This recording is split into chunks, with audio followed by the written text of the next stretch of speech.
Voltamos conversando hoje com Lama Padmasambhava. O senhor gostaria de complementar a questão da física quântica que nós estávamos falando? Só para concluir isso, na física quântica, eles perceberam que o mundo interno faz perguntas. E as respostas que nós vemos com os aparelhos dizem respeito ao universo mental das próprias perguntas. Então, quando nós trocamos as perguntas, nós vemos outras coisas no mundo. Então, essencialmente, esse é o ponto. Interessante isso. Vou te fazer uma pergunta. Quando a gente fala sobre o desenvolvimento da espiritualidade, a gente percebe que as pessoas que ainda têm mais facilidade em associar a espiritualidade quando se trata de algum movimento que também anda de braços dados com a ciência, como é o caso do budismo. Por que isso? As pessoas têm que ter alguma coisa palpável, elas têm dificuldades em acreditar naquilo que não veem, naquilo que não podem pegar, tocar, em manifestações físicas. Hoje nós estamos dentro dessa cultura, né? Vamos pensar, na época do Buda não precisava isso, né? Pois é, mas hoje ter fé é quase como ser ignorante. O que acontece é assim, é que as religiões elas são muito antigas. Sim. Então elas surgem de um tempo que não havia psicologia, não havia ciência, não havia cosmologia, não havia tecnologia, não havia uma série de coisas desse tipo. Exatamente. Então hoje as tradições religiosas, para sobreviver, elas precisam fazer uma leitura disso, elas precisam entender esses vários aspectos. O budismo trabalha nisso. Por exemplo, Sua Santidade Dalai Lama tem desenvolvido essa reflexão sobre muitos diferentes aspectos. Ele até publicou um livro sobre ciência. É muito interessante isso, né? Então, o budismo nos ajuda a entender como é que a nossa mente funciona e, portanto, nós vamos funcionar melhor nas várias funções, incluindo o pensamento científico, o pensamento econômico, etc. Né? Todas as pessoas vão se beneficiar se elas entenderem como é que o aspecto sutil da sua mente está operando. Aí elas se livram das questões de ficarem fixadas em pontos limitantes ou limitados. Né? Por exemplo, de modo geral, as grandes empresas trabalham com a questão de inovação. Sim. A inovação, não adianta eu ficar estudando tudo que já foi pensado. Eu, na verdade, tenho que me livrar do que já foi pensado. Eu tenho que ser capaz de pensar o novo. Né? Como é que a gente pensa o novo? A primeira coisa que eu preciso fazer é ficar em silêncio e me despir das predisposições. Quanto mais profundamente eu for nessa capacidade de me limpar das predisposições, maior a capacidade que eu tenho de chegar e olhar com o olho original as coisas e encontrar outras soluções. Aí o senhor me faz lembrar da questão da meditação. Existem hoje vários movimentos tentando proporcionar, enfim, incentivar as pessoas à prática da meditação em várias áreas, que é você conseguir se desligar um pouco. O senhor considera isso fundamental para a nossa prática cotidiana? E para a saúde também.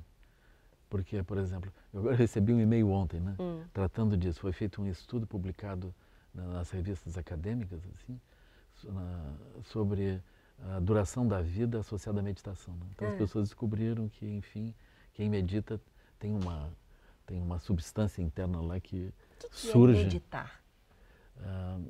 O meditar significa... primeiro a gente teria que entender o que é pensar. Tá. Pensar significa olhar as coisas de modo causal. Eu procuro uma coisa e gero a consequência causal daquilo. Então eu estou constantemente olhando os aspectos causais e vendo como é que eles se refletem. Então nós estamos em silêncio e a gente fica pensando, agora eu preciso fazer isso, fazer aquilo, se eu pegar essa coisa e der 3 voltas de parafuso, aí eu obtenho tal resultado. Eu estou olhando assim, isso é o pensar.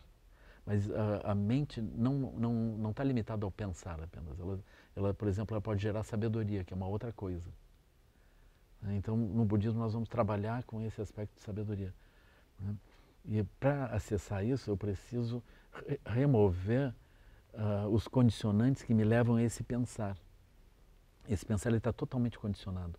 Então, a meditação, eu vou tranquilizando. Eu tranquilizo o corpo, a energia, a mente e dá uma sensação muito boa, muito feliz. A gente vê quando... do tempo em que você fica ali, quietinho, independe do local. O que a gente pode dizer para as pessoas que ainda não têm esse hábito? Em qualquer momento a pessoa pode fazer isso. Em qualquer momento? Em qualquer momento a pessoa faz isso, ela não precisa nada. Ela precisa apenas ultrapassar aquele tipo de operação mental. Então, em qualquer momento a pessoa, pronto. O senhor considera que desenvolver a espiritualidade, agora para a gente começar a concluir essa conversa, esse voltar para o nosso interior, é fundamental, talvez até indispensável para que a gente consiga algum equilíbrio aqui nessa passagem?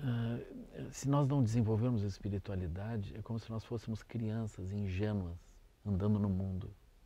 A espiritualidade diz respeito à visão, à capacidade de ver as coisas. Se a gente não tiver essa capacidade de ver, a gente vai andar condicionado aos próprios conteúdos que nós recebemos socialmente ou recebemos das agências de publicidade nas eleições ou no processo econômico. Nós estamos totalmente condicionados pelas relações. Pelas relações. É como o Osho dizia, se você não tiver lucidez, você vai casar sempre com o mesmo marido ou com a mesma esposa, um depois do outro. Por quê? Porque internamente é o jeito que a gente olha os namorados e namoradas. Olha sempre do mesmo jeito, faz a mesma coisa sempre. Se você não for capaz de mudar internamente, as pessoas diante de você vão ter sempre a mesma cara. Por quê? Porque elas são o espelho que reflete esse seu mundo interno. Então, e qual que é o caminho para mudar internamente? O caminho, existem várias opções. Uma delas é a meditação. Meditação é uma delas. O Buda ensinou isso, o Buda utilizou esse caminho. Mas existem outros caminhos. Outras tradições podem usar preces, podem usar rezas, podem usar o raciocínio também, o estudo filosófico disso. A transformação interna, a psicologia também pode ser um bom método, né? A psicanálise pode ser um bom método. Mas você acha que a essência de tudo é você interromper esse fluxo maluco, né? Essa correria, você dá pausas, né? Só que essa correria, de modo geral, está ligada a um conjunto de referenciais que a gente assume. Esse conjunto de referenciais, nós identificamos com a nossa própria identidade. Então, a gente diz, eu não vou correr, mas aí eu morro. O que eu faço? É isso. Então, essa coisa é mais profunda. Ela não é apenas não correr.